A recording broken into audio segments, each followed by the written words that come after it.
Hey, subscribe for emotional girls' love stories. A ray of sunlight mercilessly slashed across my eyes. God, why? My head was pounding as if someone had shoved a running blender into my skull. Right. Last night with Eleonora, the thought drifted through the fog in my mind. The wine, her cold gaze that softened for just a moment. And then I spent half the night drowning my strange feelings in the hotel bar. Wait.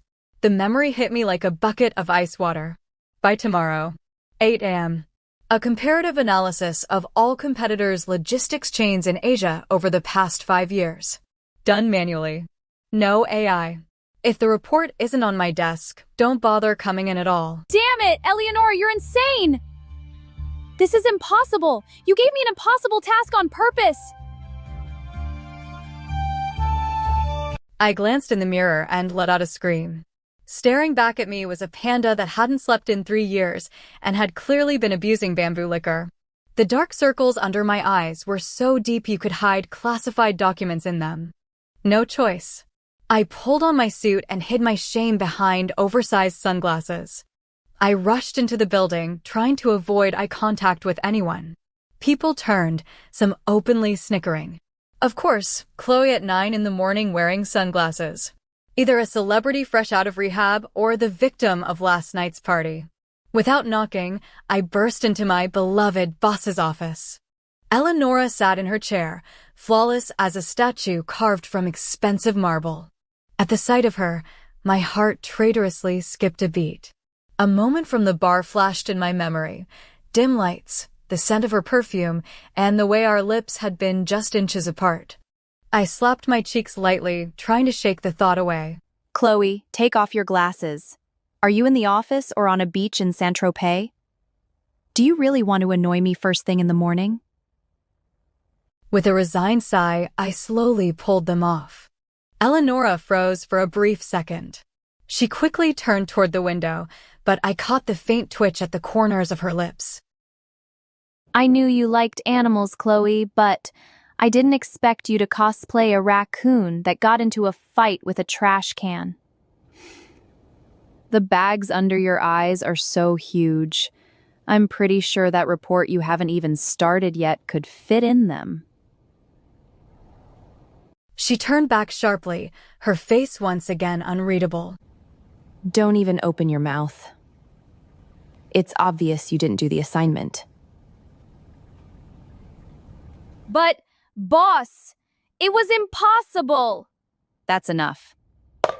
Chloe, if you can't use your brain to analyze data, you'll use your hands instead. Time to learn some discipline. What do you mean? You're being punished. Today, you'll clean the entire upper floor, the hallways, the kitchen, the restrooms. Everything must be spotless. I want to see my reflection in the floor. What? But we have a cleaning service for that! Eleonora slowly stood up and stepped closer, her cold gaze burning through me. The cleaning service has the day off today. Chloe, you can't handle a single serious task. You're daydreaming and making excuses for your hangover. If you can't be my assistant, then be Cinderella for today. Maybe the smell of chlorine will clear yesterday's alcohol and that extra confidence out of your head. The cleaning supplies are in the storage room. Get to work. I stood there in shock, staring at her back as she walked away. She actually did it. A demon. A real demon in Prada heels. Half an hour later, I was standing in the middle of the corridor, dressed in a ridiculous apron and oversized rubber gloves. A mop in my hands, a bucket of soapy water at my feet. How dare you! You're a monster, Eleonora! Cleaning went painfully slow. My back started aching after 40 minutes. In the kitchen, I allowed myself a short break with a cup of coffee, cursing Eleonora under my breath. I'll get my revenge, you'll see. I'll put salt in your perfect espresso.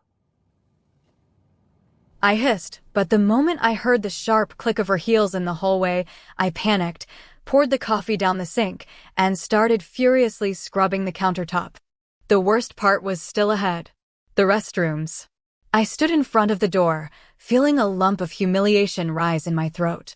Why did this hurt my pride so much? How do people do this every single day?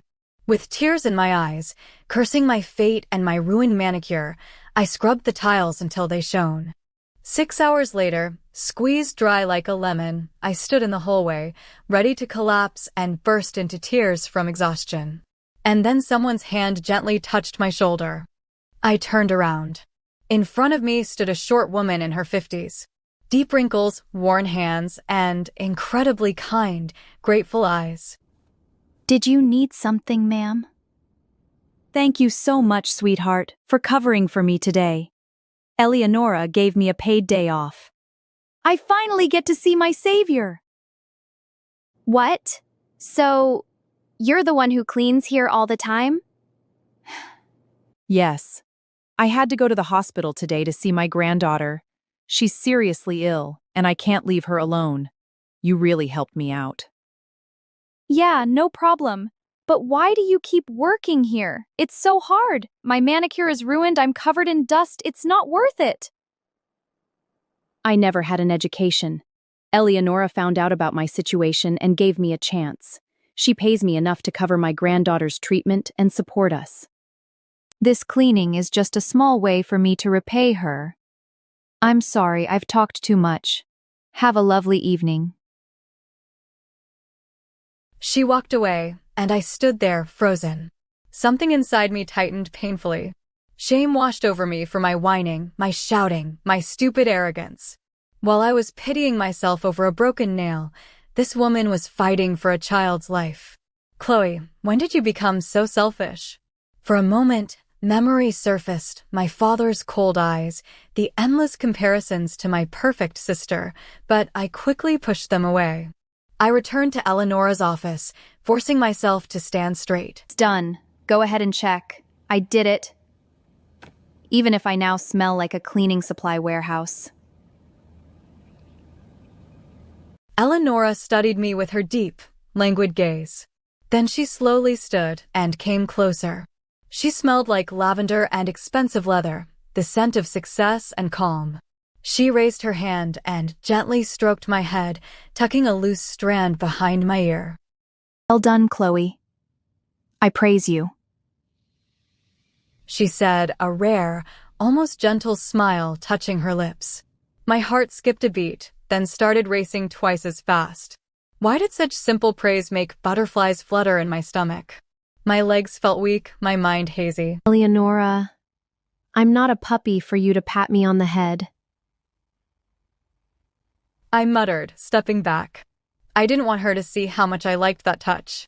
Her face immediately returned to its usual cold expression. The mask of control snapped back into place. Tomorrow you're coming with me on a business trip. My main assistant is sick, so you'll take over her duties. And don't even think about causing me any problems. Understood? Where are we going? To Japan. Tokyo doesn't tolerate chaos, so get yourself together.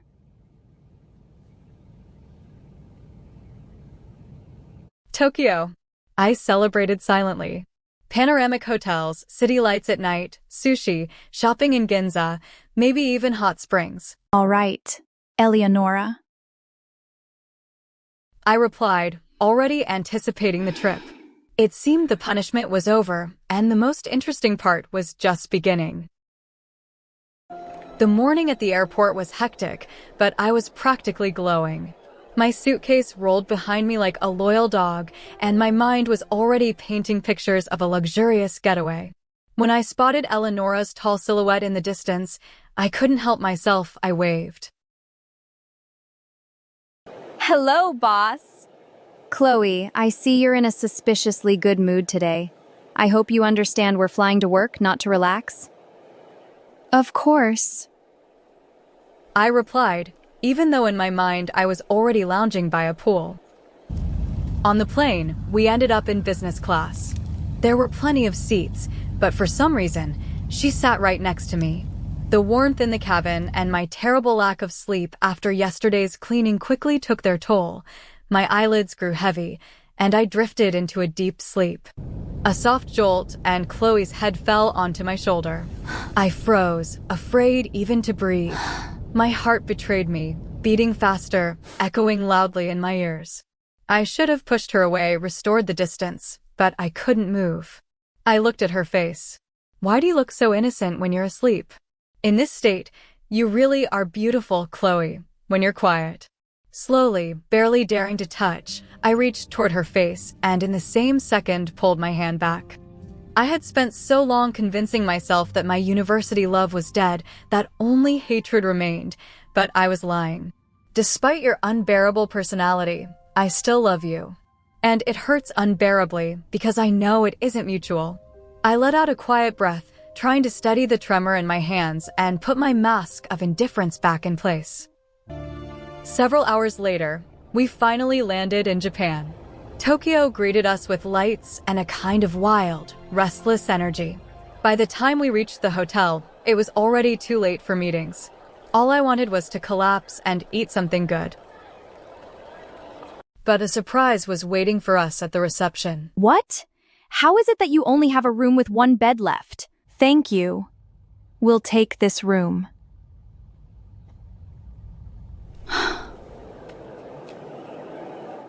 Sorry for the inconvenience. Let's go, Chloe.